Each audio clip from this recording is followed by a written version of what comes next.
Hey everyone, hope you're doing well. Today on Collection Lessons, I want to talk about stealing from your future. This is part of my Collection Lesson series. Anything I say on this channel is not anything advice. And let's get going. So when I talk about stealing from your future, I want to give a more visual representation of debts, of subscriptions, commitments, not investing, that type of thing. Because people say, well, there's a cost to investing. You're gonna learn how to invest. You're gonna take risks. You're gonna lose money, but there's also a cost to not investing. And there's a hidden cost to debt that a lot of people don't realize when they take on debt. They're like, I'll get into it. So, just draw a visual. We'll draw a visual of me when I was 15. And this is me, 15, don't know anything, what's going on in the world, everything, right?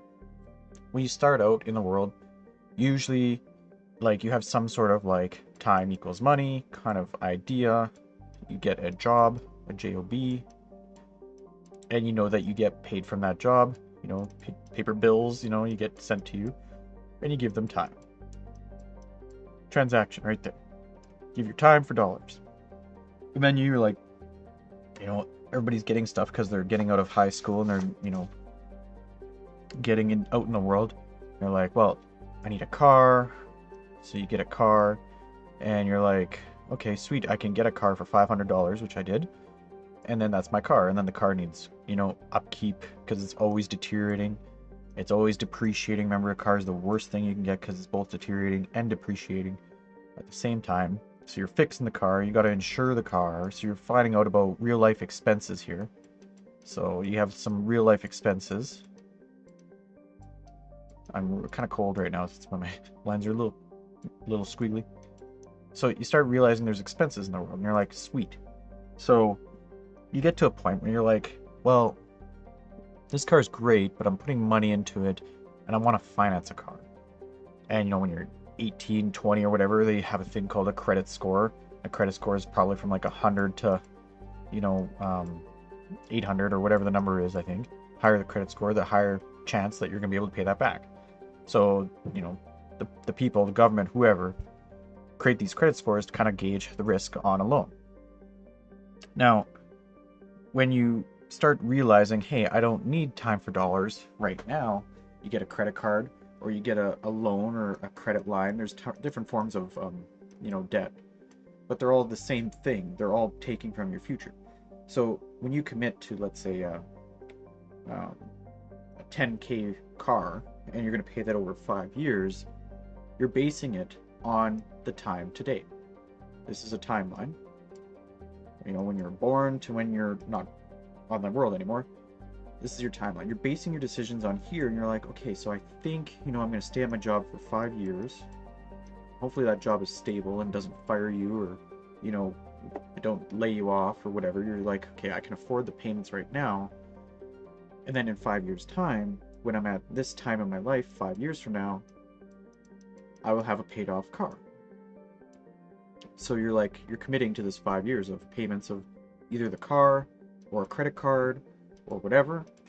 And there's kind of there's two sides to it. First, you have to be able to afford this, and you don't want to go backwards into debt, right? Where it's like, well, I can't afford this, so then I'm borrowing more, and then you spiral into a spirally loop of debt, right? So there's kind of there's this where you have holes in your budget, and then there's this side where you're taking time from your future, which both are taking time from your future, but at least you can stay afloat. You're not, going negative every month.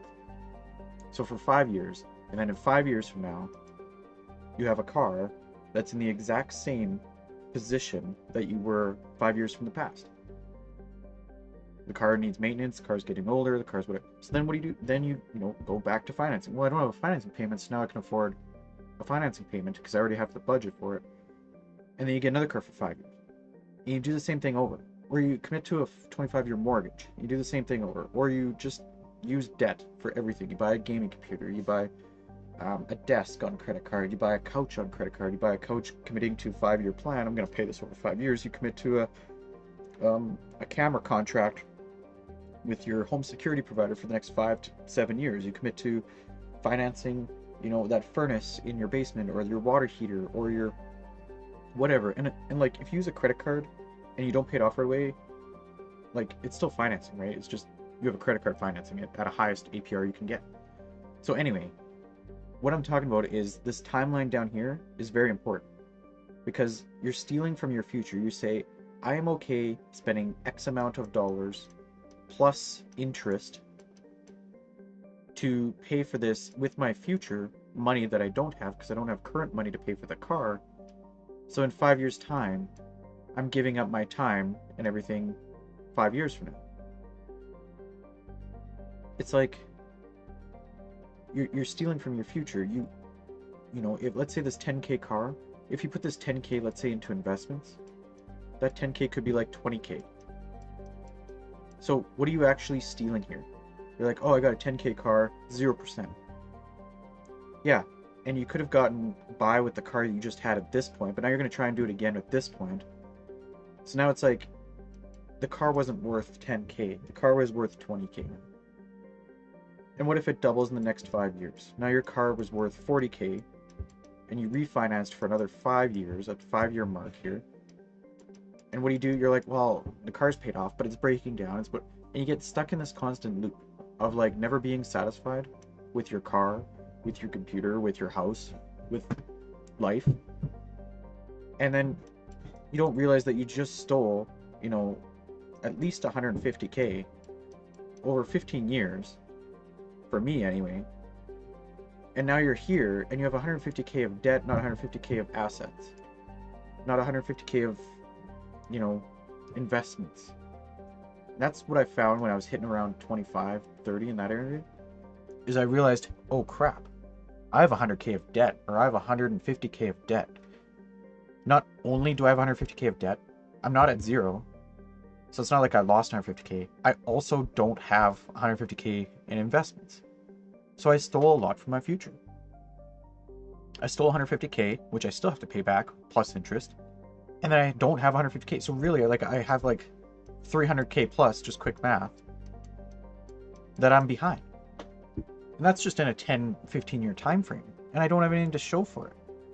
Like, sure, I got, you know, a 5K vehicle and a 8K server that, you know, helps make money. And I got some things now, but I've realized this in the last few years. That's how it works. So I stole a lot of life because now I had to pay back the 150K of debt. Plus, I need to get back to the 300K or 150K of investments that I should be at this age and point in time. So I stole a lot of my, like, from my like years from like, you know, 15 to 30. I stole all of my 30 to 40 years and used them all up in this time frame. So I'm, you know, I realized that in the last few years, and that's why I'm getting ahead and why I'm in investments and sketchy things and that type of thing. But if you just think, like, would you rather be at like 30 with 150K? Let's just use simple math. 150K of investments, because that's where you could be if you didn't finance and if you didn't do this at age 15, rather than taking all of it. Or would you rather be at 30 in the negative 150K? Because a lot of people are there, or a lot of people have a 300K mortgage, or a lot of people have whatever. It's like, you can always be in the positive and never be in the negative, as well as you can always just use the money you have and not steal from your future. Because it's like, you know, the debt's going to grow at like X amount of percent per year, and you know your job is going to grow at 0 to 1% a year. Like, you're gonna have to work so much harder for the 150K here than you would have if you just didn't spend it there, let alone invest it from here. So it's like, I realized that, you know, like, I could have retired at 30. I know this. Like, I've done the math. If I would have, you know, rented instead of bought a house for 5 years, thinking that was a great investment because all my friends and family said buy a house because they only go up.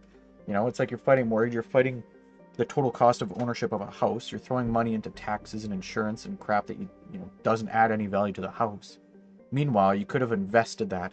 It could have doubled 3-4 times. It could double from 150K to 300K in a year.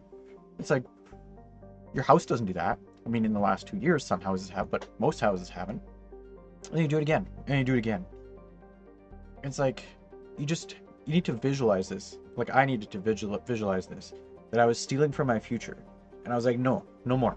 I'm paying off all the debt, and I'm never going back, and I'm never stealing from my future again. For anything that I buy now in cash. I don't steal it from my future. I'm not going to be like, oh, I'll pay you 5 years from now, and it'll be twice the amount of money, but my job won't increase twice the amount. It's not going to be any easier in the future. It's going to be harder. It's going to be worse. So, I hope that kind of gives a visual. Hope you guys are doing well. Stealing from your future, don't do it. Don't go in debt. Don't try and gamble it. Thanks, and talk soon.